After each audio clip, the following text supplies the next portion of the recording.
ప్రార్థన చేసుకుందాం.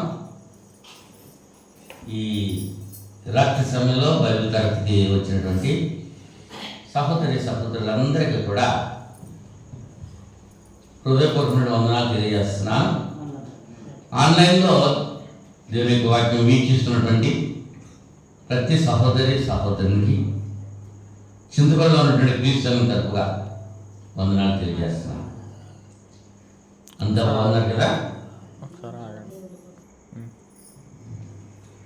ప్రభు అయిన యేసుక్రీస్తు నామములో ఈ రాత్రి సమయంలో బైబిల్ తరగతికి వచ్చినటువంటి సహోదరులందరికీ కూడా వందనాలు తెలియజేస్తున్నాను. ఆన్లైన్లో ఈ కార్యక్రమాన్ని వీక్షిస్తూ దేవుని యొక్క వాక్యం ధ్యానిస్తున్నటువంటి వింటున్నటువంటి ప్రతి సహోదరునికి చింతపల్లిలో ఉన్నటువంటి క్రీస్తు సంఘం తరపుగా హృదయపూర్వకమైన వందనాలు తెలియజేస్తున్నాను. ఇంతవరకు కీర్తనలో మనం పాడుకున్నాం. అలాగే ఒక వాక్యం చదువుకుని ప్రార్థన చేసుకుని దేవుని వాక్యం మనం ధ్యానిద్దాం. మత్తయి రాసిన సువార్త 26వ అధ్యాయము 41వ వచనం నుంచి 51వ వచనం నుంచి 56వ వచనం వరకు నేను చదువుతున్నాను. జాగ్రత్తగా మీరు వినండి, మీ బైబిల్ పరిశీలించండి. మీరు శోధనలో ప్రవేశింపకున్నట్లు మెలకుగా ఉండి ప్రార్థన చేయండి.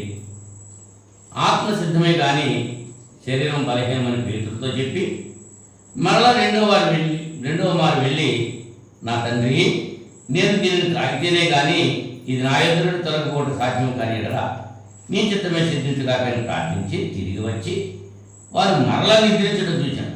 ఎలాగనగా వారి కన్నులు భారంగా ఉండను.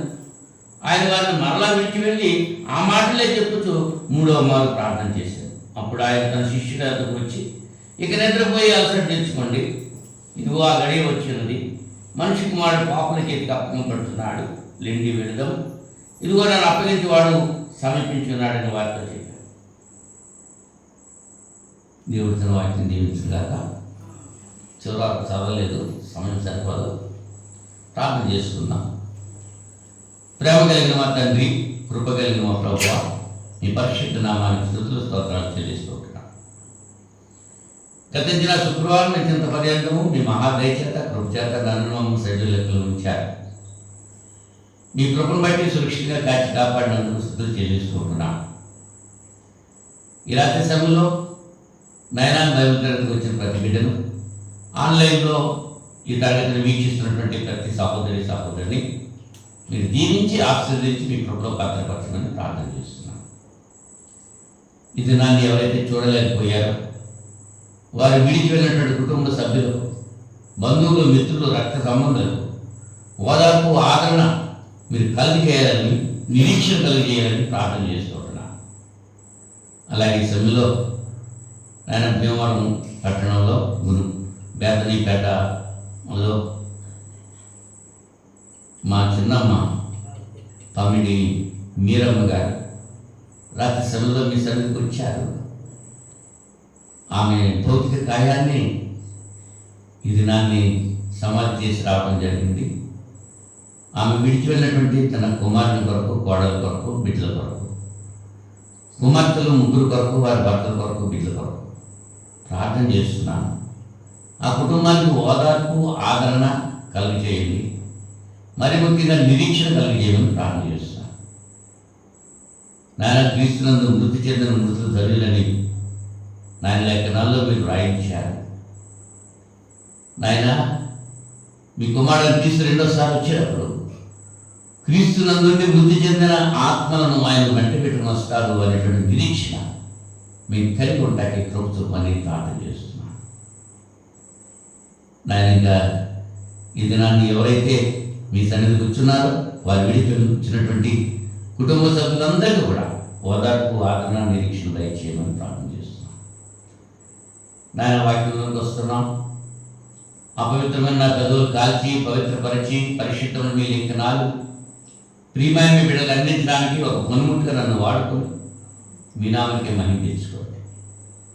మీ వాక్యము విత్తబడి చూడగా రోగగ్రస్తులు ముట్టి స్వస్థపరచాలి, బలహీనులు ముట్టి బలపరచాలి. ఆ అవసరం కలిగి మీ శ్రమలో ప్రార్థన చేస్తున్న ప్రతి బిడ్డ యొక్క విజ్ఞాపన మీరు ఆలకించాలి. కొద్ది సమయము లేఖనాల ద్వారా మీరే నాతో మాతో మాట్లాడి మీ నామకే మహిమ కన్నడ ప్రభావం తెచ్చుకుంటారని యేసుక్రీస్తు నామంలో ఈ ప్రార్థన అడిగి వేడుకుంటున్నాను పరలోకపు తండ్రి. ఆమేన్. అందరికీ మరొకసారి వందనాలు తెలియజేసుకుంటున్నాను. చదవబడినటువంటి లేఖన భాగంలో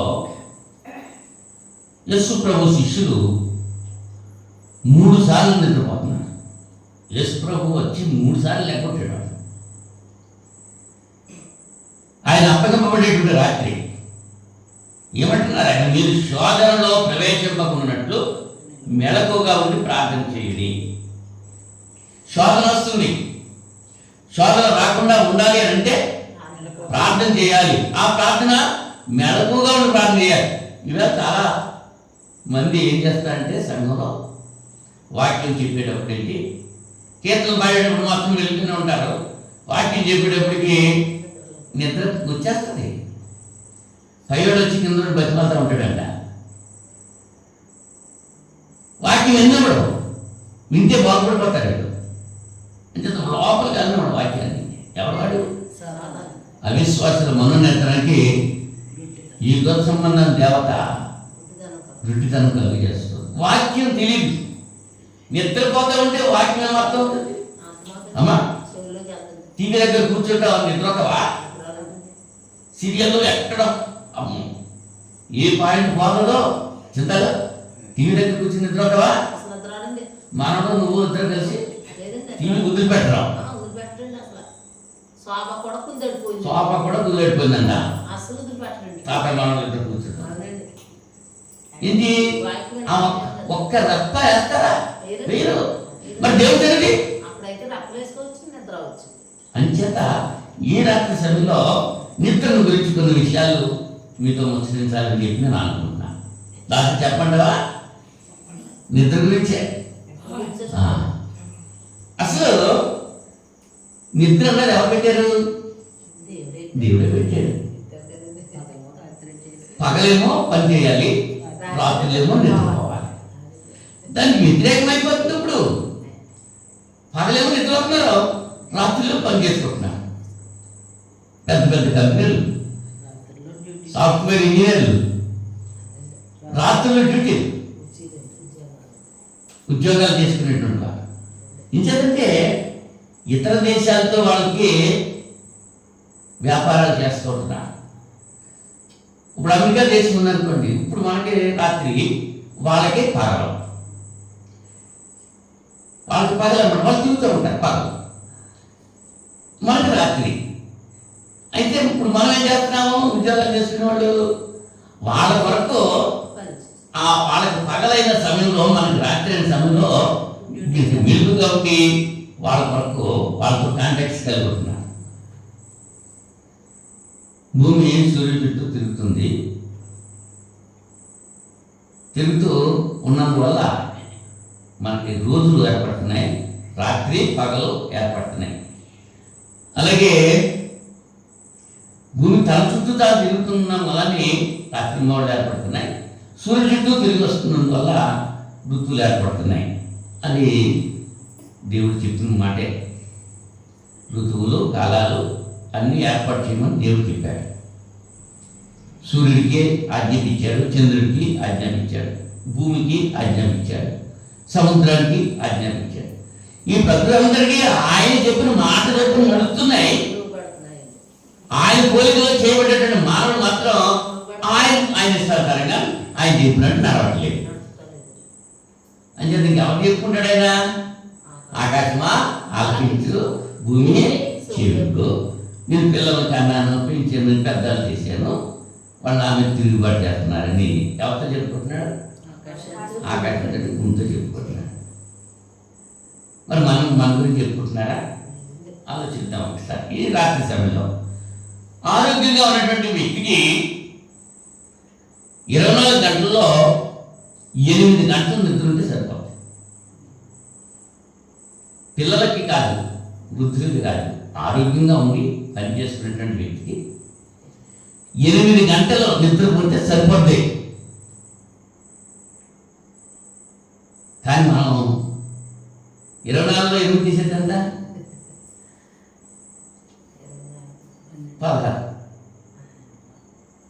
16 గంటలు బిల్కుగా ఉండండి, పని చేసుకోండి. 8 గంటలు నిద్ర ఉన్నట్టుంటే మనమేమో 8 గంటలే పని చేస్తాం, 16 గంటలు నిద్ర అవుతాం. అవునా? పెద్దలు చెప్తూ ఉంటారు, రాత్రి నిద్ర మంచి ఆరోగ్యమే. రాత్రి మాటలు నిద్రకే చీటంట. పగలు మాటలో పని చేయడానికి. పగలు మాట్లాడుకుంటే పనులు పాడైపోతూ ఉంటాయి, రాత్రులు మాట్లాడుకుంటే నిద్ర పాడైపోతుంది. ఆ నిద్ర మానవుని ఎలాగా నాశనం చేస్తుందో నిద్ర గురించి పరిశుద్ధ గ్రంథంలో ఏవైతే రాయించారో ఆ విషయాలను మనం పరిశీలిద్దాం. సామెతలు గ్రంథం 6వ అధ్యాయము 4వ వచనంలో, సామెతలు 6వ అధ్యాయము 4వ వచనంలో, నీ కత్తులకు నిద్ర అయినను నీ కనురెప్పలకు కునికిపాటైనను రానియకు. వేటకాని చేతి నుండి లేడి తప్పించుకున్నట్లును ఎరుకువాని చేతి నుండి పక్షి తప్పించుకున్నట్లును తప్పించుకును. సోమరి, చీమల యొద్దకు వెళ్ళుము, వాటి నడతలు కనిపెట్టి జ్ఞానం తెచ్చుకును. వాటికి న్యాయాధిపతి లేకున్నాను, పై విచారకర్త లేకున్నాను, అధిపతి లేకున్నాను. అవి వేసవి కాలం మందు ఆహారం సిద్ధపరచుకును, కోతకాలం మందు ధాన్యము కూర్చుకును. సోమరి, ఎందాక నీవు పండుకొని ఉండువు, ఎప్పుడు నిద్రలేచెదవు? ఇక కొంచెం నిద్రించదను, ఇంకా కొంచెం కునికెదను అని కొంచెం సేపు చేతులు ముడుచుకొని పరుండెదను అని నీవు అనుచుందు. అందుచేత దోపిడిగాడు వచ్చినట్లు దారిద్ర్యం నీ ఎద్దకు వచ్చును, ఆయుధదాడు వచ్చినట్లు లేమి నీ ఎద్దకు వచ్చును. సొలొమోను గారు చెప్పేటటువంటి సాధ్యత చీకటి. ఎంతవరకు నిద్ర అవుతావు? చేతులు ముడుచుకొని ఇంకా కాసేపు అమ్మడు లేకుంటే దుప్పుడు ముసుగు తీసుకుని లేకరా, ఇంకా కాసేపు ఎంత పడుకుంటే నిద్ర సరిపోతుంది. అలా నిద్రపోతే ఏమవుతుందంట? ఏమొస్తుంది? దోపిడీగా వచ్చినట్లు దారిద్ర్యం దెబ్బ వస్తుంది. దరిద్రం వస్తుంది నిద్రపోతే. పని చేస్తూ ఉండాలి. చీమల దగ్గరికి వెళ్ళమంటున్నాడు. చీమలకి నాయకుడు ఉన్నాడా? ఏ చీమైనా నిద్రపోతం చూసావా? అస్తమానం పని చేస్తూనే ఉంటాయి అవి. అమ్మా, నాకు ఎదుర్కొన్న ఉన్నవాడు కళ్ళు మీకండి, కళ్ళు మూస్తున్నారు, మీకండి కళ్ళు. మీ కళ్ళు నా కళ్ళు కనపడాలి, మీ కళ్ళు తెరిచుండాలి, మూయకూడదు. నిద్ర వస్తుంది. స్వాముడు అలా నిద్రపోతాడు.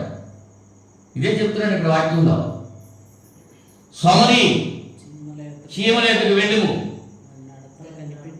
వాటి నడతలు కనిపెట్టు. పని చేస్తూనే ఉంటాయి, ఎప్పుడు పని చేస్తూనే ఉంటాయి. అసలు పొరపాటున నిద్రపోయే చీమ ఎక్కడన్నా కనబడుతుందా?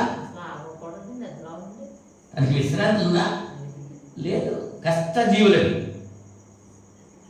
ఎప్పుడు కష్టపడుతూనే ఉంటాయి. వర్షాకాలం వరకు వేసవకాలాన్ని ఆహారం సమకూర్చుకుంటూ ఉంటాయి, గూళ్ళు కట్టుకుంటూ ఉంటాయి, గదులుగా పుట్టలు పెడతా ఉంటాయి చీమలు. ఆ చీమలు పెట్టిన పుట్టల్లో పాములు దొరుకుతూ ఉంటాయి. పాములకు పుట్టలెట్టుకుంటాం కాదు, చీమలు పెట్టిన పుట్టల్ని ఏం చేస్తాయి? సాధన చేసుకుంటూ ఉంటాయి. అది స్వాముడు. రైట్. అయితే ఇంకో మాట మనం చూద్దాం. 132వ కీర్తన 132వ కీర్తన 5వ వచనం.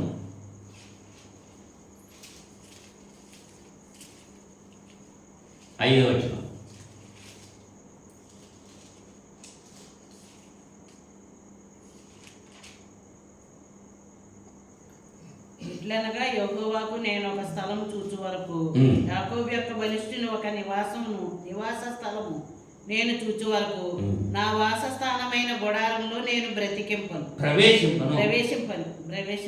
నేను పరుండు మంచం మీదకి ఎక్కను, నా కన్నులకు నిద్ర రానియను, నా కన్ను రెప్పలకు కురికిపాటు రానియనని దావీదు గారు చెప్తున్నారు ఈ మాట. మందస్సం వచ్చింది, దానికి ఒక ప్రదేశం ఏర్పాటు చేయాలి, ఒక ఆలయం కట్టాలి అనే ఆలోచన దావీదు కలిగి,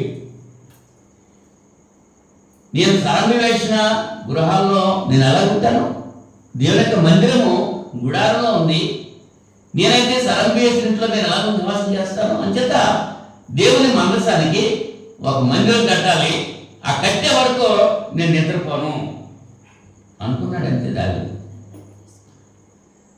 మరి మనం దేవుని పని చేయాలంటే, దేవుని పని అవ్వాలంటే మనం అంతవరకు సహకరిస్తున్నాం.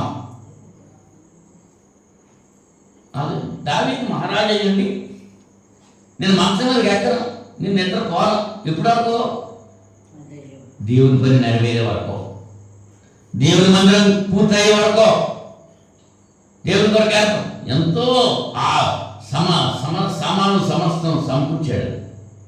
ఎంతో బంగారం, ఎంతో వెండి, అంత సమకూర్చిన దేవుడు అతను ఏమన్నాడు తెలుసా? నీ చేతులతో నా మందిరం కట్టడానికి వీల్లేదు, రక్తాపరాధంతో నిన్నున్నా నీ చేతిలో, నీ కొడుకు సొలొమోనుతో నేను కట్టించుకుంటాను, నువ్వు మాత్రం కట్టడం వీల్లేదు. సొలొమోను ఏం కష్టపడలేదు, అన్ని అమర్చేసాడు దేవుడు గారు. అంచేత దేవాలయం కట్టేటప్పుడు ఒక శుద్ధి దెబ్బ కానీ, ఓ మేకొట్టిన దెబ్బ కానీ ఏమైనా పడలేదు, అన్ని ముందే అదే తీసాడు, పట్టుకెళ్ళి అది తగిలించేయటమే. అంత కృషి చేశాడు దావీదు గారు. మరి మనుషులు నిద్రపోకూడదు అంటున్నారు, మరి దేవుడు నిద్రపోతాడా? 121 కీర్తన 121 కీర్తన 4వ వచనంలో ఇజ్రాయేలును కాపాడువాడు కూనుకాడు, నిద్రపోడు. దేవుడు నిద్రపోతాడమ్మా దానమ్మా? నీ దేవుడు నిద్రపోతాడేమో, మన దేవుడు నిద్రపోడు. నీ దేవుడు అంటే నీ భర్త, మన దేవుడు అంటే దేవుడు. మనం నిద్రపోవచ్చు కానీ ఆయన మాత్రం నిద్రపోడు. ఇజ్రాయేలు కాపాడువాడు కునుకడు, నిద్రపోడు. మరి దేవుడు పెట్టలేం కదా మనం, మరి దేవుడు నిద్రపోయినప్పుడు మనకి నిద్రపోవాలి. మనకి నిద్రపోవడానికి టైం ఇచ్చాడు ఆయన, ఆ నిద్రపోయే టైంలో నిద్రపోవాలి, మిగిలిన టైంలో నిద్రపోకూడదు. లోకస్తులు కూడా నీతి పద్యాల్లో వివరించి చెప్పారు. కుమారి శతకం అని 100 పద్యాలు ఉంటాయి కుమారి శతకంలో. బద్ధకము సంధ్యనిద్దురా వద్దు సుమి, దద్దిరము వచ్చును దానం, గద్దింతులు ఇంటివాడు ముద్దంతులు తోడివాడు ముద్దు కుమారి అని చెప్పారు. బద్ధకం, సంధ్య నిద్ర. సంధ్యలంటే రోజుకి 2 సంధ్యలు ఉన్నాయి. ఉదయము వెలుగు వచ్చిన తర్వాత సూర్యుడు రాకముందు ఉండేటువంటి ఆ కాలాన్ని సంధ్య అన్నారు, ఉదయ సంధ్య. అలాగే సాయంకాలం కూడా సూర్యుడు అస్తమించేసిన తర్వాత ఇంకా చీకటి పడలేదు, ఆ చీకటి పడే వరకు ఉన్నటువంటి కాలాన్ని సాయం సంధ్య అన్నారు. ఉదయ సంధ్య, సాయం సంధ్య, ఈ 2 సమయాల్లో నిద్రపోకూడదు. ఎవరైతే నిద్రపోతారో దరిద్రం వస్తారు వాళ్ళకి. ముద్దందురు తోడివాడు, గద్దింతులు పెద్దవాడు. పెద్దలు కూడా గద్దెత్తారు, ఏంటి ఇప్పుడు నిద్ర ఏంటి? లోకస్తులు కూడా అలాగే చెప్పారు, అవునా? అయితే నిద్ర వల్ల నష్టాలు ఏంటి? సామెతలు 23వ అధ్యాయము, సామెతలు 23వ అధ్యాయం 21వ వచనం.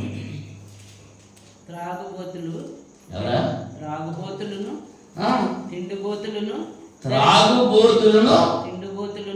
తిండిబోతులను దరిద్రులగుదురు. నిద్రమత్తు చింపిగొడ్డలు ధరించకు కారణము. నిద్రమత్తు వచ్చిస్తే చింపిగొడ్డలే ధరిస్తావు. తింటాకి తిండి ఉండదు, కట్టుకుంటా గొడ్డలు ఉండవు. నిద్రతో ఉంటే పని ఏం చేస్తావు నువ్వు? నిద్రపోతే అది నష్టం. నిద్రమత్తు అంటే చింపిగొడ్డలు ధరించేస్తుందంట. త్రాగుబోతులు తిండిబోతులు దరిద్రులు అయిపోతారు. నేను అంటే లేదమ్మాయి, మ్యాథ్మెటిక్స్ అన్నారంటారేమో. లేకుండా ఉన్నది చదివిపిస్తున్నానంటే నేను, ఇవి నా మాటలేవు కావు. ఇప్పుడు త్రాగుబోతులు వచ్చేసారు, మమ్మల్ని అంటారు, మమ్మల్ని నా మీద దెబ్బలు కొడతారు. అవునా? మరి నిద్రపోతులు ఎవరిలో? త్రాగుబోతులు తిండిబోతులు దరిద్రులు అవుతారు. నిద్రమత్తు చింపిగొడ్డలనే ధరింపు చేస్తాను. అయితే ఇలాంటి సమయంలో నిద్రించి కీడును పొందినటువంటి కొంతమందిని జ్ఞాపం చేస్తాం. వాళ్ళు మా చుట్టాలేం కాదు, బైబిల్లో ఉన్న వాళ్ళని.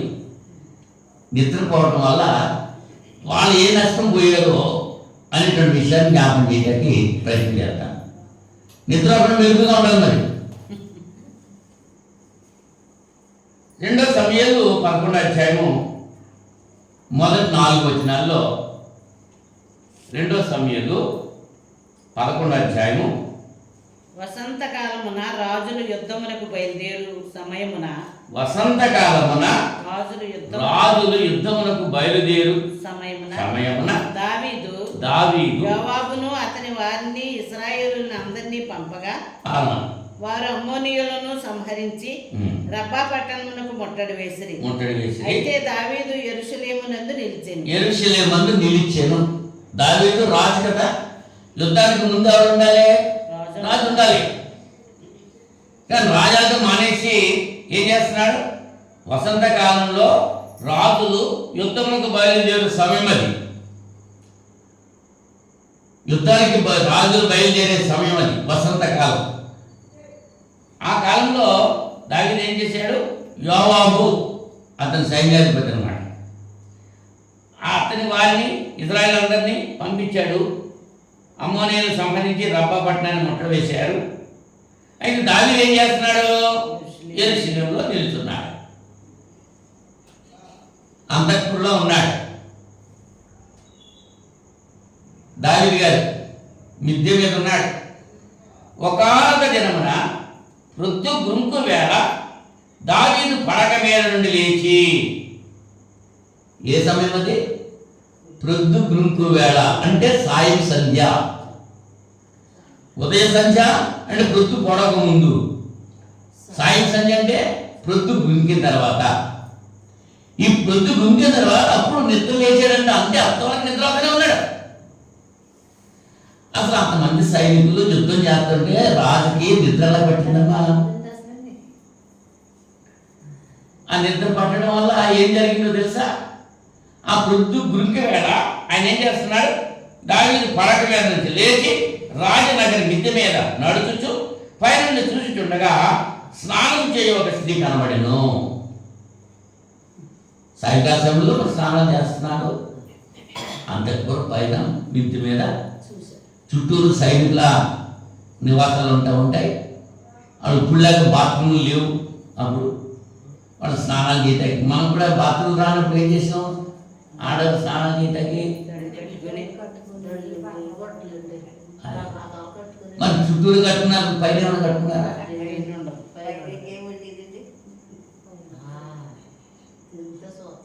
మరి ఆ అమ్మాయి స్నానం చేస్తుంది, ఈ పైన తిరుగుతూ షికారు చేస్తా చూస్తున్నాడు.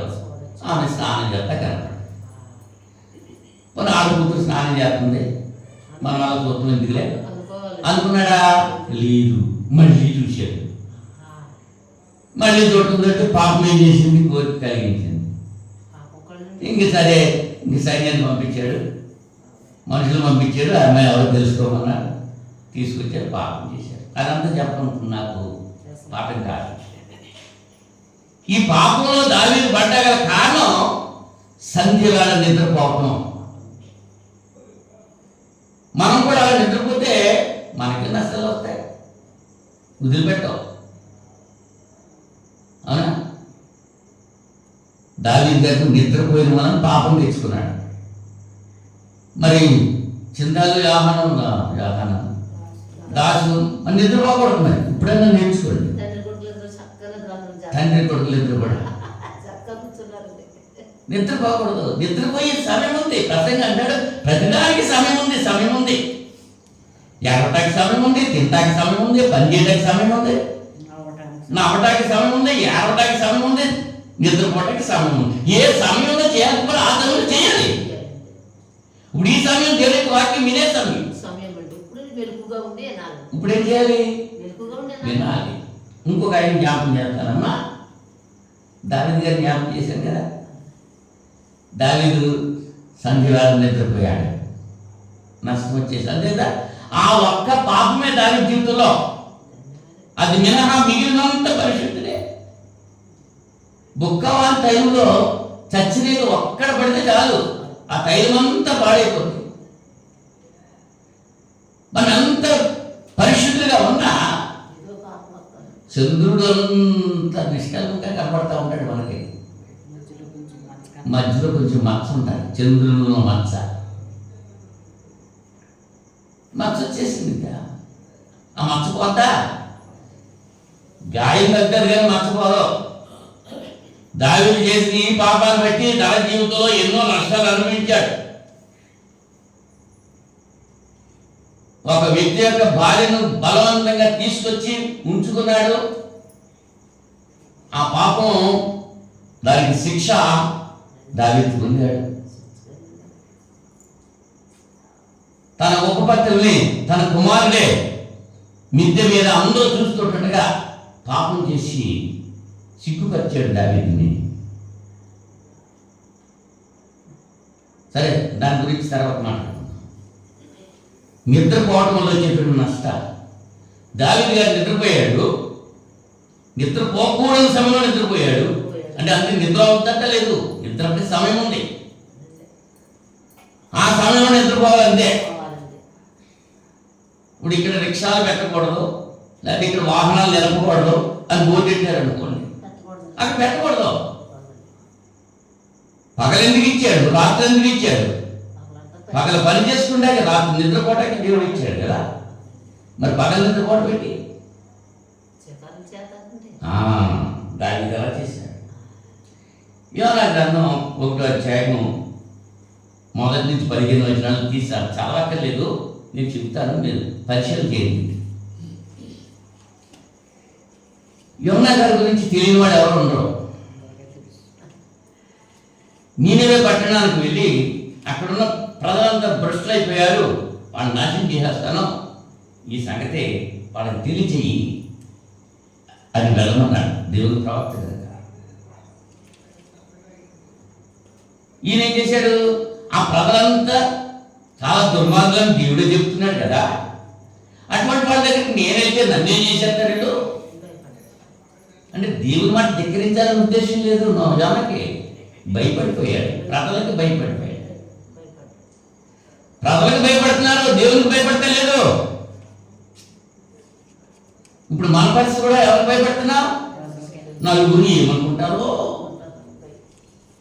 దేవుడు ఏమనుకుంటాడో అన్నకుందా? లేదు. నలుగురు ఏమనుకుంటారో, నలుగురు కోసం బ్రతుకుతున్నావా? దేవుని కొరకు బ్రతుకుతున్నావా? యోనా అలాగే అనుకున్నాడు.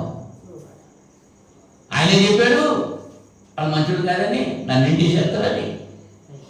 అక్కడికి వెళ్లకుండా వ్యతిరేకంగా తర్షీషు వెళ్ళే వాడు ఎక్కాడంట. వాళ్ళలో కూర్చొని ప్రయాణం చేయాల్సిన, హ్యాపీగా ప్రయాణం చేయాల్సినటువంటి వ్యక్తి టికెట్ కొనుక్కుని వాడు అడుగు భాగానికి వెళ్ళిపోయి ఏం చేస్తున్నాడు? గుర్రెట్టి నిద్ర పడుతున్నాడు. మామూలు నిద్ర కాదు. ఏం నిద్ర? గుర్రు పెట్టేసి నిద్ర వస్తాడంట. దేవుని ముగ్గురు వచ్చేసింది, ఆ వాడ మీదకి వచ్చింది. ఒక్కడి గురించి వాడందరి మీదకి వచ్చేసింది. సంఘంలో ఒక్కడుంటే సంఘం అంతటికి వస్తుంది. అంతేనే కులములో ఒకడు గుణవంతుడైనది కులము వెలయు వాని గుణము చేత.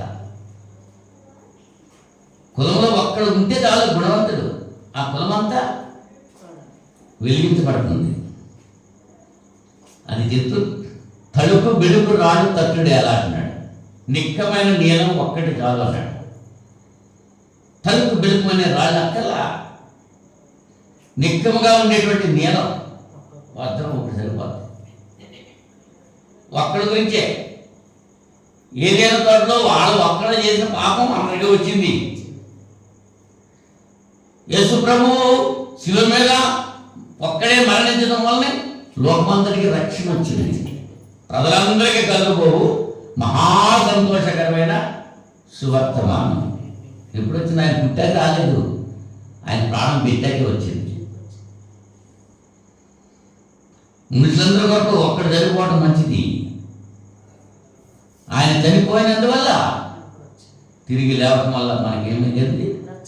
రక్షణ వచ్చింది. కనుక యేసు ప్రభువుని విశ్వాసం ఉంచు, నీవు నీ ఇంటి వారు రక్షించబడతారు.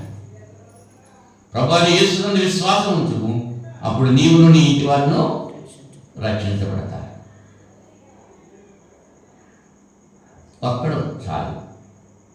యోనా గారు ఒక్కడు నిద్రపోతుంటే ఆ ఓడ మీద తుఫాను వచ్చేసింది. అటు ఇటు తిరిగిపోతుంది. ఇక అలా పెద్ద అయిపోయింది సముద్రంలో. ఎందుకు వచ్చేసింది? వాళ్ళు ఏం చేస్తున్నారు? కొంతమంది వాళ్ళ యొక్క సామాన్లు సముద్రంలో పడేస్తున్నారు. తేలికవుతుంది కదా వాడ. అయినా తేలిక అవట్లా. వాడు ఎవడి వల్ల ఈ కీడు వచ్చింది? వాడికి చీట్లేద్దాం, దాంట్లో సరిగ్గా కూర్చో, ఇంకొక ఎవరి వల్ల వచ్చింది కీడు, చీట్లేద్దామని చీట్ వేసుకునేప్పటికి ఆ టికెట్లు కొనుక్కున్న వాళ్ళు అంతా ఉంటారు కదా, ఆ టికెట్ల మీద పేర్లు ఉంటాయిగా, అవన్నీ చీట్లు వేసేటప్పటికి ఎవరి పేరు వచ్చేసింది? యోనా గారి పేరు వచ్చింది. ఎవడి యోనా వెతకండి అని మొత్తం అన్ని అంతస్తులన్నీ నీకెత్తున్నారు. యోనా ఎవరు, యోనా ఎవరు, యోనా ఎవరు ఏంటంటే ఎవరు మాట్లాడతలేదు. ఆఖరికి అడుగుకు వచ్చేసాడు. ఇదేం చేస్తున్నాడు? నిద్రపోతున్నాడు. దేవుని బిడ్డ నిద్రపోతున్నాడు. ఒక అన్యుడు వచ్చి అంటున్నాడు, పోయి నిద్రపోతా, నువ్వంతా ప్రార్థన చేస్తున్నావు, నువ్వేంటి నిద్ర వస్తున్నావు, నువ్వు లేచి నీ దేవుని ప్రార్థన చేయాలనుకుంటున్నాడు. ప్రార్థన వచ్చేసింది, ఆ ప్రార్థన వచ్చింది చీటి. నువ్వేంటి, నీ సంగతి ఏంటి, నీ అడ్రస్ ఏంటి అని అడిగినప్పటికీ నేను చెప్పేశాడు. నేను జీవము గల దేవుని సిగ్గులేదని చెప్పుకుంటాకే, జీవము గల దేవుని సేవకుని చెప్పుకుంటున్నాడు. దేవుని మాట వినద్దా? దేవుని మాట వినకుండా దేవుని సేవకుని అని చెప్పుకుంటే సరిపోద్దా? కాపురం చేయదంటే కానీ అబ్బో మా ఆయన పరంగా కూడా చెప్పుకుంటున్నాను, మా ఆయన పేరు ఎత్తుకుంటే సరిపోయిందా? ఆయన కాపురం చేయొద్దా? ఆయన చెప్పిన మాట వినొద్దా? నేను దేవుని సేవకుడిని అని చెప్పుకుంటున్నాడు, దేవుని మాట విన్నా లేదు. మనం కూడా క్రైస్తవులు చెప్పుకుంటున్నాం, క్రీస్తు మాట లోపడుతున్నావా? లోపలికి వచ్చి నిద్రపోద్దామా అని చెప్తున్నాను. ఎంతమంది ఆ మాట వింటున్నారు? నువ్వు చెప్పుకుంటే చెప్పుకో, నా పని మాత్రం నేను మాను అని నిద్ర కూడా ఉన్నారు. ఇప్పుడు కూడా వినాలా వద్దా? ఒక్కసారి గద్దిస్తాడు, 2 సార్లు గద్దిస్తాడు, 3 సార్లు కూడా విడిచిపెట్టేస్తాడు. 3 సార్లు ఇంక 3 సార్లు చెప్తున్నారండి. ఈ శిష్యులు గెలిచిన తోటలో ఏం చేస్తున్నాడు?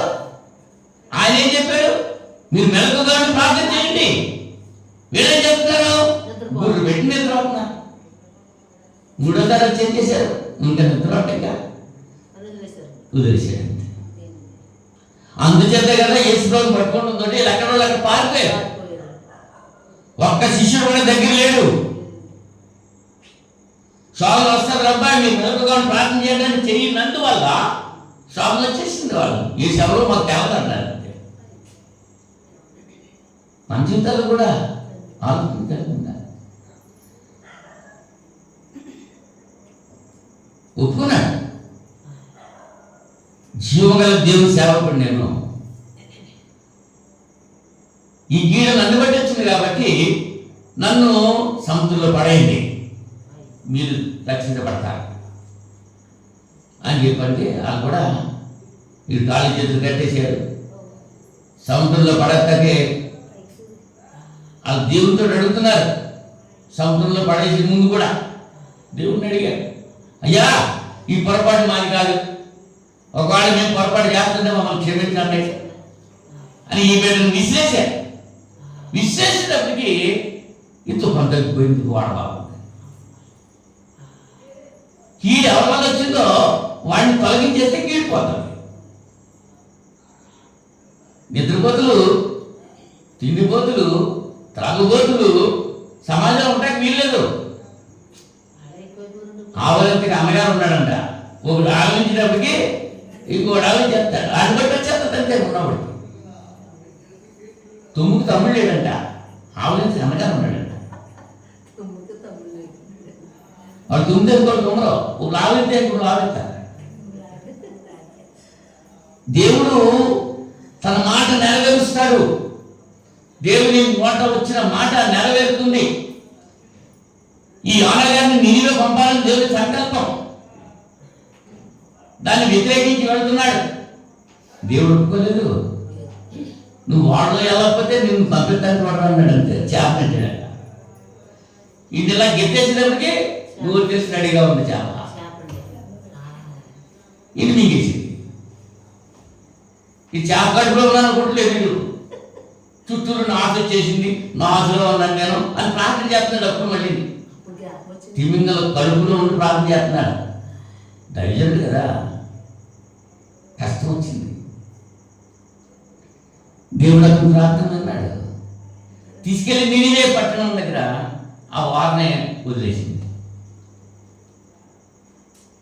అప్పుడు లేచి ప్రయాణం చేశాడు, ప్రకటించాడు అన్నీ. రాజుతో సహా అందులో పట్టింది గోరు పట్టు కట్టుకుని, పశువులు కూడా నీళ్ళు రాకుండా ఉపవాసం ఉండి దేవుడిలో ప్రార్థన చేసి నినివే పట్టణంలో దేవుడు వాళ్ళని కరుణించాడు. ఆ కథ అంతా చెప్పడం నా ఉద్దేశం కాదు. యోనా నిద్రపోయినందువల్ల వాడికి ఏం కలిగింది? హ్యాపీగా ఫస్ట్ క్లాస్లో ప్రయాణించాల్సినటువంటి వ్యక్తి చేపలు. ఇప్పుడు ఆడు అక్కడికైనా పొందాడా వీడు? ఈ చేప కూడా 3 రోజులు ఉపవాసం ఉందమ్మా. 3 రోజులు తినలేదు, నీళ్ళు తాగలేదు చేప. మరి నిన్ను బట్టి ఇంకెవరు కీడు పొందుతున్నారో ఆలోచన చేసుకోవా? కీడు వచ్చేది మనకే రాదు, మన కుటుంబానికి వస్తుంది. నిద్ర దావీదేమో పాపంలో పట్టా చేసింది, యోనానేమో సముద్రంలో పడేసింది. అవునా? మీకు తెలిసిన వాళ్ళ గురించే చెప్తున్నాను, తెలవని వాళ్ళ గురించి చెప్పట్లా. ఆ సందర్భం జ్ఞాపకం చేస్తున్నా. సీసెరా అనేటువంటి ఒక ఆయన ఉన్నాడు, రాజుగారు. ఆయన యుద్ధంలో ఓడిపోయాడు. ఓడిపోయి రథం దిగి పారిపోతున్నాడు. పారిపోతుంటే ఓ చోట ఒక స్త్రీ దగ్గరికి వెళ్ళాడు. ఓ డేరాలో ఆ స్త్రీ ఈ సీసెరా రాజుని ఆహ్వానించింది. ఆమె పేరు యాయేలు. యాయోలని న్యాయాధిపతుల గ్రంథం 4వ అధ్యాయం 12 నుంచి 22 వచనాలు చూస్తే ఇప్పుడు నేను చెప్పేటువంటి విషయం ఉంటారు.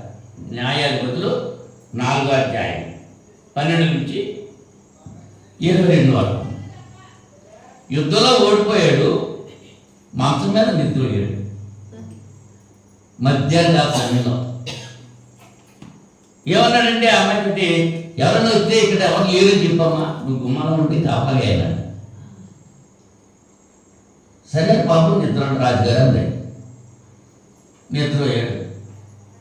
గుడారాలు కొట్టుకుంటా మేకులు ఉంటాయి చూడు, ఆ మేకు అట్టుకొచ్చి వీడి కంట మీద కొట్టి నిద్రపోతున్నాడు. వీడు ఇది మెలుగుగా ఉంటే ఆ కంట మీద కొట్టదా? ఇంకెత్తుపోయాడు కాబట్టి కంట మీద పెట్టి సుత్తితోటి ఓ దెబ్బ వేస్తే భూమి కంటికి పోయింది, చచ్చిపోయాడు. సీసారా మెరుగుగా ఉంటే చస్తాడా? అది చావడం కారణం ఏంటి? నిద్రే. నిద్ర. ముగ్గురిని చెప్పాను. ఎవరెవరు చెప్పాను రాజా? మొట్టమొదటి ఎవరు చెప్పాను? మొట్టమొదటి ఎవరైనా చెప్పేసిన మొదట ఎవరి గురించి చెప్పాను? దావీదు గురించి చెప్పాను. రెండోది యోనా గురించి చెప్పాను. మూడోది సీసెరా గురించి చెప్పాను. ముగ్గురు కూడా నిద్ర. అంటే ఒకరికి జరిగినట్టు ఇంకొకరికి జరగలేదు. ఎవరికి ఎలా జరిగిందో అలా జరుగుతుంది. కానీ ముగ్గురికి కామన్ ఏంటనమాట, ఆ నష్టం కలగడానికి కారణం నిద్ర. నిద్ర వల్ల వచ్చేటువంటి నష్టాల గురించి చెప్తున్నాను. నిద్రించి నష్టపోయే వారి గురించి మీకు జ్ఞాపకం చేస్తున్నాను. ఇంకొక ఆయన చెప్తారు, సంసోను గారు మహాబలవంతుడు. దేవుని యొక్క కృప చొప్పున అతను పుట్టక ముందే ఆ సంసోను యొక్క తల్లితో తండ్రితో దేవదూత వచ్చి మాట్లాడి, నీకు బిడ్డ పుడతాడు, వాడికి సంసోను పేరు పెట్టు, వాడికి క్షవరం చేయించొద్దు, వాడికి ద్రాక్షారసం తాగించొద్దు, నువ్వు కూడా జాగ్రత్తగా ఉండాలి బిడ్డ పుట్టేదాకా అని చెప్పాడు. ఎందుకోసం పుట్టించాడని? అంత బలం ఇచ్చి ఇజ్రాయేలు ప్రజలకి వ్యతిరేకులైనటువంటి ఫిలిస్టీన్లు చంపడానికే ఈ సంసోనుకి బలం ఇచ్చాడు దేవుడు. వాడు పుట్టినప్పటి నుంచి తల వెంట్రుకలు కత్తిరించలేదు. వాడి బలం అంతా తల వెంట్రుకలో ఉంది. దేవుని బిడ్డ అయ్యుండి, న్యాయాధిపతి అయ్యుండి ఏం చేశాడు? తల్లిదండ్రుల మాట వినకుండా ఎవరినైతే నశింప చేయాలని చెప్పి దేవుడు అతనికి బలం ఇచ్చాడో ఆ శత్రువుల పిల్లలు పెళ్లి చేసుకుంటానికి సిద్ధమైపోయాడు. అమ్మ నాన్న చెప్తే వెళ్ళా, మన స్వజనులు ఉన్నారు కదా, అందులో ఒక పిల్లల్ని చూసుకో, వాళ్ళ శత్రువుల పిల్లల నుంచి మనకెందుకు, వాళ్ళతో మనకి సంబంధం ఎందుకు అని తల్లిదండ్రులు చెప్పినా సరే వెళ్ళా. ఎంటున్నారమ్మా?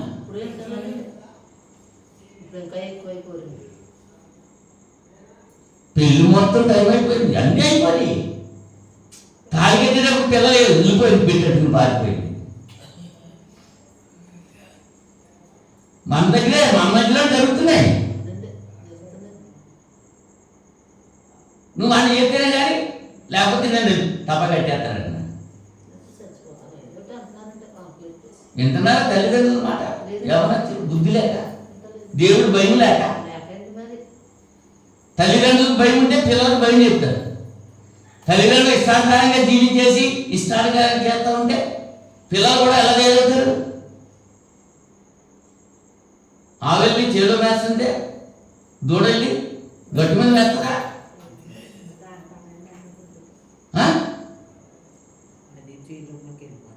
అది అయిపోయిందండి. ఈ సంవత్సరాల గురించి మనం ఆలోచన చేసినప్పుడు అతని జీవితంలో న్యాయాధిపతుల గ్రంథం 16వ అధ్యాయం 19 నుంచి 21 వచ్చిన వరకు మనం చూసుకుంటే, ఈ దెలీలా అనేటువంటి ఒక వేశ్య తొడ మీద తల పెట్టుకుని నిద్రపోతున్నాడు.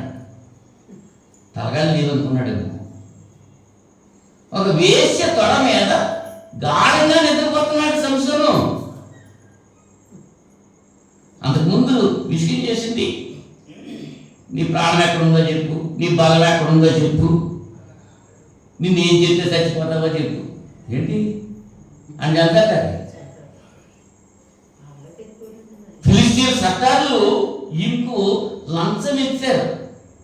వాడు నీ దగ్గరకు వస్తున్నాడు పోతున్నాడు కదా, వాడి బలం ఎక్కడుందో కనుక్కో అని చెప్పి వాళ్ళు ఫిలిస్టీన్ సర్దారులు ఇంత డబ్బు మూటలు పట్టుకొచ్చి ఆమెకి ఇస్తారు. ఆ డబ్బుకు ఆశపడిపోయింది వేశ్య. తనను ప్రేమించాడు, తనే సర్వస్వం అనుకున్నాడు. తను పెళ్లి చేసుకున్న భార్య అని అతను మాంగారు మోసం చేశాడు. ఇంకొకరికి ఇచ్చి పెళ్లి చేశాడు. ఈ వేసినే ప్రాణం అనుకున్నాడట. చాలామంది సంస్థను వ్యభిచారని చెప్తూ ఉంటారు. ఒక్క ఆమెతోటే ఉన్నాడండి. వ్యభిచారం కాదు. తన భార్యను తన మామగారు ఎవరికో ఇచ్చి పెళ్లి చేసేసాడు. మరి భార్య కావాలి కదా, దిల్లంతోటే ఉన్నాడు అంతే, ఇంకొకరితో లేదు వ్యభిచారం అంటాక. చాలా ప్రయత్నం చేసింది, చాలాసార్లు చెప్పాడు. అవన్నీ ఇప్పుడు మనకు చెప్పుకుంటే తమ్ముడు సరిపోదు.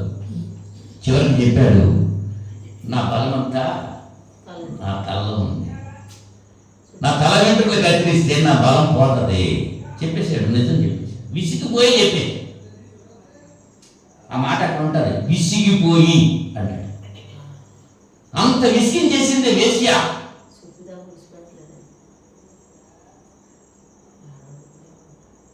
సరే చెప్పావు కదా మంచిదే పడుకో అని నిద్రపించింది. ఎక్కడ నిద్రపోయాడు? తొడ మీద. ఎలా నిద్రపోయాడు? గాఢ నిద్రపోతున్నాడు. అప్పుడు ఫిలిస్తీన్లు కేకేసింది అనమాట. ఈ తొడ మీద పడుకున్నాడుగా తలెత్తి, ఆ తలను పెట్టుకుని జడ కత్తించేసి అయిపోయాడు. దేవునాత్మ పోయింది, బలం పోయింది. కత్తిరించేసిన సంస్థలో ఫిలిస్తీన్లు వస్తున్నారు, లంగా కేకలేసింది. అని పాపం ఉందనుకున్నాడు అయితే బలం తల ఉందనుకున్నాడు. ఇలా తీసుకుంటే ఇంటికి లేవు, బలం లేదు. వచ్చేసరికి పట్టుకున్నా ఫిలిస్తీన్ పట్టుకుని తీసుకెళ్ళి చెరసాల్లో తిరగా విసిరేవాడిగా పెట్టేశారు. కళ్ళు పీకేశారు. కళ్ళు లేవు, కనపడలేదు. గాను తిప్పుతున్నాడు అనమాట, తిరగలిస్తున్నాడు, బలవంగా లాగుతున్నాడు అనమాట. నేను అందరికి కారణం తింటావు నువ్వు కదలే. సంవత్సరంలో అయిపోవడం కారణం ఎవరో? నిద్ర. ఏంటమ్మా ఇంకా నిద్ర అవుతుందని చెప్తుంటే నిద్ర అవుతున్నారు. ఇన్ని కారణాలు చెప్పినా ఇంకా నిద్ర ఎలా వచ్చేస్తున్నారు మీకు?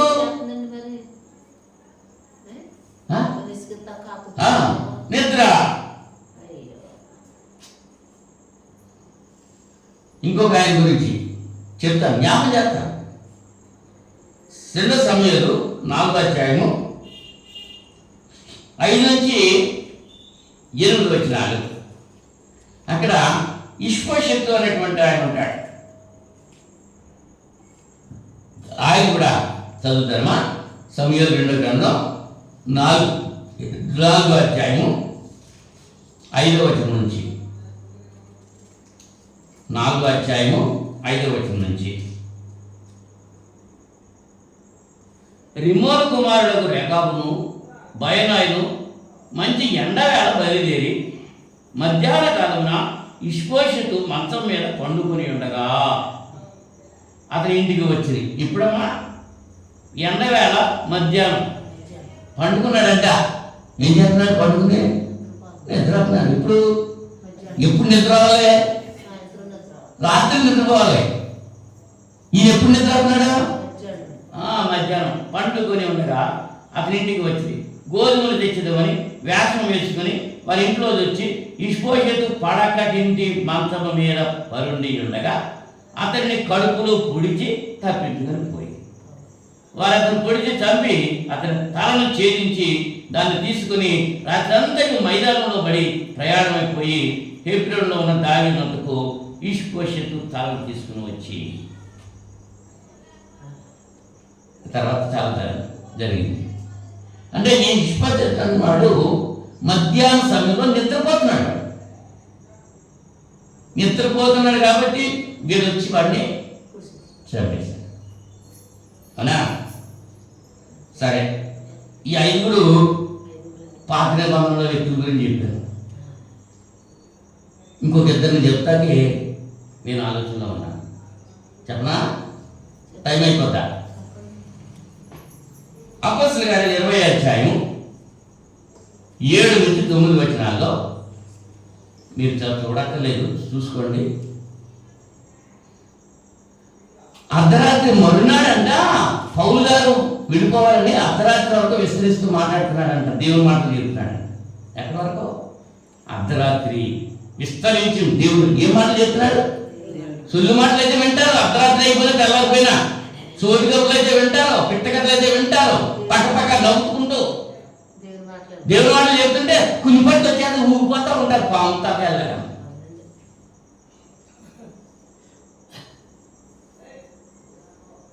ఐదుకు అనేటువంటి వాడు ఏం చేశాడంటే కిటికీలో కూర్చున్నాడంట. కిటికీలో కూర్చుని ఏం చేశాడు? అంతస్తులు మేడ వేసి పడి కింద తెచ్చాడు. కునిపట్టు వచ్చేయాడికి ఎవరికే? ఓ పక్కన దేవుని యొక్క వాక్యం చెప్తుండే కునిపట్లు ఎందుకు వస్తున్నాయి? ఇది కూర్చున్నది ఎక్కడ? కిటికీ అంటే ఏంటి? అటు లోకము కావాలి, ఇటు దేవుడు కావాలి. లోకం వైపు చూస్తున్నాడు, దేవుని వైపు చూస్తున్నాడు. కుదరదలగా ఉంటే లోకంలో ఉండు, లేకపోతే దేవుడు ఉండు. నేనంటే ఈ 2025 సంవత్సరంలో మొట్టమొదటి ఆదివారం మీకు చెప్పాను, మీకు లోకం కావాలంటే లోకంలో ఉండండి, దేవుడు కావాలంటే దేవుడిలో ఉండండి. ఇటు దేవుడు కావాలి, అటు లోకం కావాలంటే కుదరదు. నా నోట నుంచి ఉమ్మేస్తారంటున్నాడు ఆయన. ఉంటే నువ్వు చల్లగా ఉండు, లేకపోతే వెచ్చగా ఉండు. నువ్వు వెచ్చగా ఉంటే ఉమ్మేస్తానంటున్నాడు. ఐదుకు పరిస్థితి అది. బయటికి చూస్తున్నాడు, లోపల చూస్తున్నాడు. ఓ మాట చదువుగా చెప్పేది అంటున్నాడు, ఇంకా కాసేపు లోపలనే చూస్తున్నాడు. ఏమయ్యిండు? కునిపట్లు అడ్డాడు, కింద అడ్డాడు, చచ్చాడు. ఆ చావడం వల్ల దేవుని యొక్క వాక్యం అక్కడ ఆగిపోయింది. పేతురు గారు మళ్ళీ కింద దిగెళ్ళాడు. దిగెళ్ళి వాడిని బతికించి తీసుకొచ్చాడు పైకి, మళ్ళీ చచ్చిపోయాడు.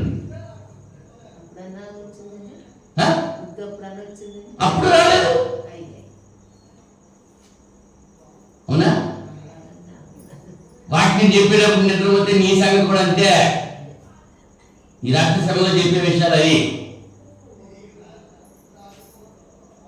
నిద్రపోతా అని పిలిపించుకోవద్దు. మెలకుగా ఉండి దేవుని యొక్క మాటలు విను. వీటి దేవుడు ఎందుకు కావాలనుకుంటావు? నువ్వు శరీరాశ, నేత్రాశ, జీవపడమా వరకే దేవుడు నమ్ముకుంటున్నావా? అయితే అనవసరం. నీ ఆత్మ నిత్య నాశనం వెళ్లకుండా నిత్య జీవంలోకి వెళ్ళాలంటే దేవుడు నమ్ముకు అనుకుంటున్నాము. దేవుడు చెప్పిన మాట చెప్పినట్టు చెయ్యి. వాటిని ఏదైతే చెప్తుందో దానికి లోబడి జీవించు. ఐదుకు ఒక ఉదాహరణ. చచ్చిపోయాడు, మళ్ళీ బతికాడా? ప్రార్థన అయిపోయింది, ఆఖరికి వచ్చేసాడు. మత్తయి సువార్త 25 అధ్యాయం మొదటి 12 వచనాల్లో అక్కడ 10 మంది కన్యకులు సంగతి ఉంటారు. 10 మంది కన్యకులు బయలుదేరారు. పెండు కుమారుడు ఎదురుగుండాకి బయలుదేరారు. పెండు కుమారుడు ఆవిడ ఆగిపోయింది. 10 మంది నిద్రపోయారు. 10 మంది దివిటీ పట్టుకెళ్ళారు. 10 మంది నిద్రపోయారు. నిద్రపోతుంటే సౌండ్ వచ్చింది. లేకంటే పెండు కుమారుడు వచ్చేస్తున్నాడు అంటారు. 10 మంది లేచారు. అంతవరకు 10 మంది కలిసే ఉన్నారు, లేచారు. 10 మంది దివిటీలు వెలిగిస్తున్నారు దివిటీలు. 5 ఆరిపోతున్నాయి, 5 నిలుస్తున్నాయి. అయ్యో మా తైలం లేదు, మా డ్యూటీలో టైం లేదు, మీ టైం కొంచెం పెట్టండి, మాకు అప్పు ఇవ్వండి అంటున్నారు. ఎలా ఉంటున్నారు? మేము సరిపడా తెచ్చుకున్నామమ్మా, మాది మీకు ఇస్తే కుదరదు, మీరు అమ్మేవాళ్ళకి వెళ్ళి కొనుక్కు తెచ్చుకోండి. మనం ఊళ్ళో ఉన్నంతసేపు, మన గ్రామంలో ఉన్నంతసేపు అప్పు ఎంత కావాలంటే తెస్తా ఉంటారు, ఎవరు కావాలంటే అది ఇస్తారు. కూలి పనికి ఎక్కడికో వెళ్ళిపోయావు, ఎవరి మూట ఆడవు, ఎవరు పెట్టి ఆడ పట్టుకుని వెళ్ళిపోయారు. అక్కడ ఏమవుతుంది? నువ్వు ఎన్ని రోజులు ఉంటావో అన్ని రోజులు కావాల్సింది పట్టుకెళ్ళావు. మరి ఇంకొకరు తక్కువ కూడా ఉంటుందా? ఇస్తే నువ్వు నష్టపోవాలి. అని చేత ఊర్లో ఉంటామా మనం పని చెప్తకి వెళ్ళినప్పుడు ఊరికి బండాకే తాళతోనే ఉంటుంది కదా. ఉంటుందండి. మరి అక్కడికి వెళ్ళి తెచ్చుకోవాలంటే అవునండి. కష్టమే కదండి మరి. వీళ్ళు ఏమన్నారు, వెళ్ళి తెచ్చుకోమ్మా అంటే సరే మరి ఒట్లు దగ్గర అలా వెళ్ళారట. వెళ్ళారు, కొనుక్కున్నారు, టైం పట్టుకుంటున్నారు. ఈలోగా తలుపేసి పెళ్లి కుమారుడు వచ్చేసాడు, తలుపేసేసాడు. తలుపేసేస్తే ఇంకా వీళ్ళు వచ్చారు, 5 తడుతున్నారు. అయ్యా అయ్యా మేము వచ్చాం, తలుపేయండి తలుపేయండి. ఆయన ఏమంటాడు తెలుసా, మీరు ఎవరన్నా మీరు ఎవరు పడినాడు. తెలుసున్న వాళ్ళైతే తీస్తారు, తెల్లవాళ్ళు వచ్చి తలుపుతే తీస్తావా? నువ్వు నిద్రపోతున్నావు, పడుకున్నావు, రాత్రి ఎవడో వచ్చి తలుపు తట్టారు, తీసేస్తావా వెంటనే? తెలిసిన వాళ్ళైతే తీస్తారు, తెల్లవాళ్ళు తీస్తారా? నువ్వు ఎవరో నాకు తెలియదు అర్థపడున్నాడు. దానికి కారణం ఏంటి? పోనీ అక్కడ కూడా పెళ్లి కొడుకు రాలేదు కదా, ఇంకా టైం ఉంది కదా, ఇక్కడ పడుకుని నిద్రపోతున్నందుకు ఈ డ్యూటీల్లో టైం తెచ్చుకున్నా వెళ్ళి అని తెచ్చుకోవచ్చు కదా, లేదని తెలుసు కదా. ఏం చేశారా? బుద్ధి లేని కన్యకలు. బుద్ధి ఉందా? మరి మనం ఎలా ఉన్నాం? బుద్ధి ఉన్నావా బుద్ధి లేనున్నా? ఆలోచించాలి ఒకసారి. తలుపేసేసారంట. ఇప్పుడు ఎంతమంది చెప్పారు? ఇప్పుడు ఈ టైంలో 7 గురించి చెప్పాను మీకు. నిద్ర అంటే ఏంటో చెప్పాను, నిద్ర గురించి పరిశుద్ధ గ్రంథం ఏం చెప్తుందో చెప్పాను, నిద్ర వల్ల నష్టాలు ఏంటో చెప్పాను, నిద్రపోయి నష్టపోయిన వాళ్ళు 7 గురించి జ్ఞాపకం చేశాను. ఇప్పుడు కూడా ఇంకా నిద్రపోతానంటే నేనేం చేయలేను. ఇంకా ఎవరి క్రియ చొప్పున వానికి ప్రతిఫలం ఆయన ఇస్తాడు, నేనేమేమో. ఆఖరిగా ఒక మాట, రోమపత్రిక 13వ అధ్యాయం, రోమపత్రిక 13వ అధ్యాయం 11వ వచనం. మరియు మీరు కాలము నెరిగి నిద్ర మేలుకుని వేళ అయినదని తెలుసుకుని అలాగ చేయుడి. మనము విశ్వాసమైనప్పటికంటే ఇప్పుడు రక్షణ మనకు మరి సమీపంగా ఉన్నది. రాత్రి చాలా గడిచి పగలు సమీపంగా ఉన్నది కనుక మనము అంధకార క్రియలు విసర్జించి తేజస్సంబంధమైన యుద్ధోపకరణను ధరించుకున్నాము. అల్లరితో కూడిన ఆటపాటలైనను మత్తైనను లేకయు, కామ విలాసమైనను పోకిరి చేష్టలను లేకయు, కలహమైనను మత్సరమైనను లేకయు, పగటి యందు నడుచుకున్నట్టు మర్యాదగా నడుచుకున్నాము. మెట్టుకు ప్రభువైన యేసుక్రీస్తును ధరించుకున్న వారే శరీరేచ్ఛలను నెరవేర్చుకుంటకు శరీర విషయమై ఆలోచన చేసుకోనకుడి. అర్థమైందా? వివరించిన కాలం సమీపమైంది, ప్రభువారు వచ్చే సమయం అయింది. ఇప్పుడైనా సరే పునుక్కోటలు మానేయండి, ప్రార్థన చేసుకుంటూ ఉండండి. చెడ్డ కార్యాలు విడిచిపెట్టండి, పోకిరీ చేస్తూ విడిచిపెట్టండి, కలహాలు విడిచిపెట్టండి, మత్సరం విడిచిపెట్టండి, కామ విలాసాలు విడిచిపెట్టండి, సాతాను సంబంధమైన లక్ష్యాలన్నీ విడిచిపెట్టండి. దేవుని మీద ఆధారపడండి, దేవుని కొరకు జీవించండి. అప్పుడే మనం 2వ రాకడలో ఎత్తబడతాం. అట్టి రీతిగా మనం జీవించాలని, నిత్యజీవం పొందాలని ప్రతి ఒక్కరూ నిద్ర మాని మెలకుగా ఉండి దేవుని సన్నిధిలో ప్రార్థిస్తూ వాక్యానుసారంగా జీవిస్తూ దేవుని దీవెన పొందాలని ప్రేమతో మీ అందరికీ తెలియజేస్తూ ముగిస్తున్నా. వందనాలు. ప్రార్థన చేసుకుందాం. మహోన్నతుడా, పరిశుద్ధుడా, మీకు స్తోత్రం తండ్రి. ఈ రాత్రి సమయంలో విత్తిన వాక్యం వీళ్ళ హృదయాల్లో భద్రపరచు.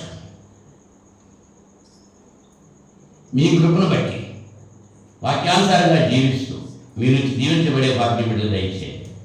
విన్న ప్రతి బిడ్డను దీవించండి నాయనా. స్వాములుగా ఉండక, నిద్రపోతుగా ఉండక, తిండిపోతుగా ఉండక, తిట్టుపోతుగా ఉండక, మీకు లోబడి జీవిస్తూ మీ నుంచి మేలు పొందే భాగ్యం మా అందరికీ దయచేయండి. మీ చిత్తమైతే మరొక శుక్రవారం మీ సన్నిధిలో చేరి వాక్యం ధ్యానించడానికి సహాయం చేయండి. యేసుక్రీస్తు నామములో ఈ ప్రార్థనని వేడుకుంటున్నాను తండ్రి. ఆమేన్. ఆమేన్. అందరికీ వందనాలు.